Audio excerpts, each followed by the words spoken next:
Welcome back. House Speaker Mike Johnson says now he is open to putting conditions on aid for the California wildfires in the latest reconciliation bill. Watch. I think we've got to have a serious conversation about that. Obviously, there's been water resource mismanagement, forest management mistakes, all sorts of problems. And it does come down to leadership, and it appears to us that state and local leaders were derelict in their duty in many respects. So that's something that has to be factored in. Johnson also revealing that there's been discussions about tying a debt limit increase to the disaster aid. Congress's short-term funding bill last month provided $100 billion for aid and $29 billion for FEMA's disaster relief fund. As I've been reporting, there will be a need for more. Joining me now is Wisconsin Congressman Scott Fitzgerald, a member of the House Financial Services and Judiciary Committees. Congressman, it's good to have you this morning. Thanks so much for being here. Has this California wildfire aid need dominated at this point? I mean, California is going to need a lot of help, but we know that there have been real policy failures in terms of getting us here. Yeah, Maria, I think if you take kind of a temperature on members right now, at the same time we're watching this disaster happen under Gavin Newsom, under the governor, and Bass, one of our former colleagues here, you know, a lot of people are starting to kind of wring their hands about, you know, are we talking supplemental already? So, you know, there's a lot of members that aren't there yet on just exactly what this would look like. And I think the Speaker's comments on that were correct. There's going to be a lot of scrutiny, and I'm sure there's going to be some things tied to any aid that's going to make its way to California. So what's the timing on that? Would that be in the March 14th CR or sooner than that? Well, I think what they'd probably have to do is determine what the scope of it would be. I certainly don't think you'd send one tranche of money out there to deal with this directly. So I think it's something that it will be woven in with the discussions on many of the other things that we're considering right now. Sure. And the last we heard, it was the cost of about $150 billion. Is that the number you're talking about? Yeah, I don't want to confirm any number because I really think it's so early, and with the fire still burning, you know, nobody really knows what the price tag would be on this at the end of the day. But there's got to be some changes made there. This is a complete failure from leadership at both the gubernatorial and mayoral level right now.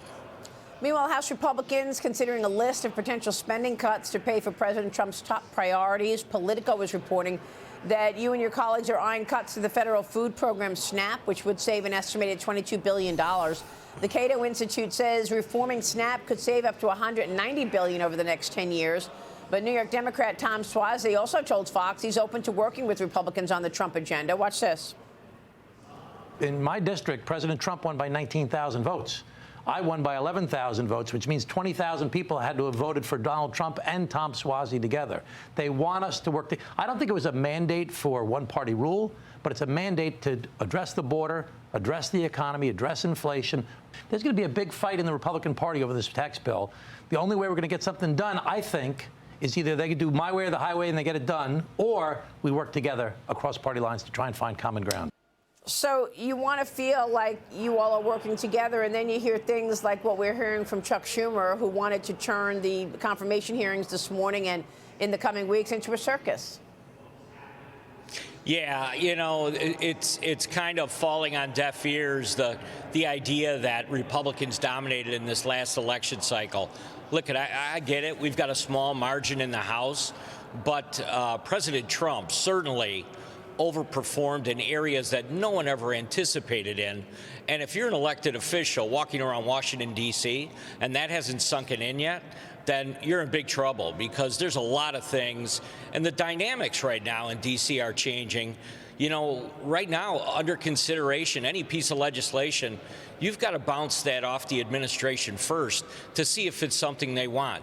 And with the changes we're going to see in the cabinet and with the personalities at other levels, it's going to be a different story right now in D.C. Well, I mean, tell Jack Smith that. The Department of Justice releasing the first round of former special counsel Jack Smith's report on Trump and the 2020 election. Jack Smith claims that Trump would have been convicted in the election interference case if he did not win the presidency, Congressman. Trump responded on Truth Social. He says this: to show you how desperate, deranged Jack Smith is, he released his fake findings at 1 a.m.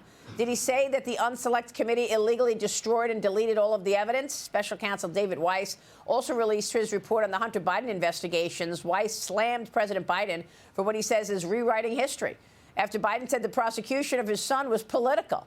Weiss also wrote, other presidents have pardoned family members, but in doing so, none have taken the occasion as an opportunity to malign the public servants at the Department of Justice based solely on false accusations, Congressman. A lot happening here.